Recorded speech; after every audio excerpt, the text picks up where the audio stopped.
ಒಂದ್ಸಲ ಎಲ್ಲರೂ ನೋಡಿ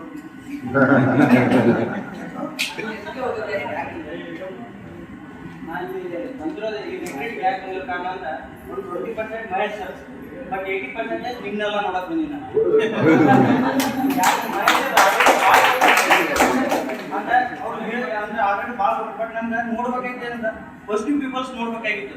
ನಮ್ಮ ಕಾಲೇಜ್ ನಮ್ಮ ಫ್ರೆಂಡ್ಸ್ ಎಲ್ಲ ಚೆನ್ನಾಗಿಬಿಟ್ರೆ ಇದ್ರು ಇಂಟ್ರೆಸ್ಟ್ ಇಲ್ಲ ಬೋರಿಂಗ್ ಅವ್ರ ಸ್ಪಾಟ್ ಏನಿಲ್ಲ ಅವ್ರ ಜೊತೆ ಜಗ್ಗಾಡಕತ್ತೀವಿ. ಬಟ್ ಸರ್ ಹೇಳ್ತಿಲ್ಲ ಕೋರ್ಸಿಂದ ಇಷ್ಟು ಜನ ಹಿಂಗೆ ನಾನು ನೋಡ್ಬೇಕಲ್ಲ ಅವ್ರ ಜೊತೆ ಮಾತಾಡ್ಬೇಕಲ್ಲ. ಅವ್ರ ಪ್ರಾಕ್ಟೀಸ್ ಹೆಂಗಿದೆ, ನನ್ನ ಪ್ರಾಕ್ಟೀಸ್ ಏನಿದೆ, ಅವರಲ್ಲಿ ಏನ್ ಚೇಂಜ್ ಆಯ್ತು, ಅವ್ರು ಅಂತಿಂತ ಕಷ್ಟ ಅನ್ಭವಿಸಿ ಹಿಂಗ್ ಬಂದ್ರಲ್ಲ. ಬಟ್ ನನ್ಗೆ ಏನ್ ಸಣ್ಣ ಪುಟ್ಟ ಕಷ್ಟ ಅವ್ರಿಂದ ನಾ ಏನ್ ಕಲಿಬೇಕು.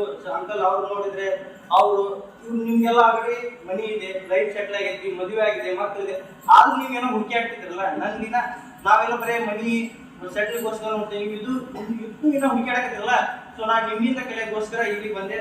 ಬಟ್ ನೀವು ಇನ್ನೊಂದು ಹೇಳ್ತಿರ್ತೀರಿ ನಮ್ಗೆ ಈ ಸಣ್ಣ ವಯಸ್ಸಿಗೆ ಫೋಕಸ್ ಒಂದು ಪುಣ್ಯ ಮಾಡಿ, ನೀವೆಲ್ಲ ಪುಣ್ಯ ಮಾಡ್ರು, ನಿಮ್ಗೆಲ್ಲ ಒಳ್ಳೆ ಟೈಮಲ್ಲಿ ಗೈಡೆನ್ಸ್ ಸಿಗಿದೆ ಅಂತ.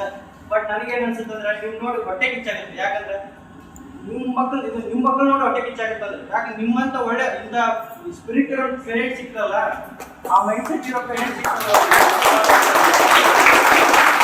ನಮ್ಮ ಪೇರೆಂಟ್ಸ್ ಅವ್ರಿಗೆ ಸೇಫ್ಟಿಯಲ್ಲಿ ಭಾಳ ಇದು ಮಾಡ್ತಾರೆ. ನಮ್ಮ ಪೇರೆಂಟ್ಸ್ ಜಾಸ್ತಿ ರೀಲ್ಸ್ ನೋಡಕ್ ಬಿಡಲ್ಲ. ಬಟ್ ನೀವು ಬಿಡ್ತಿರಲ್ಲ, ಅದು ಒಳ್ಳೆ ಬೀಜ ಹಾಕ್ತಿರಲ್ಲ. ಸೊ ಅವ್ರು ನೋಡಿ ಹೊಟ್ಟೆ ಕಿಚ್ಚಾಗುತ್ತೆ, ನೀವು ನೋಡಿ ಭಾಳ ಖುಷಿ ಆಗುತ್ತೆ.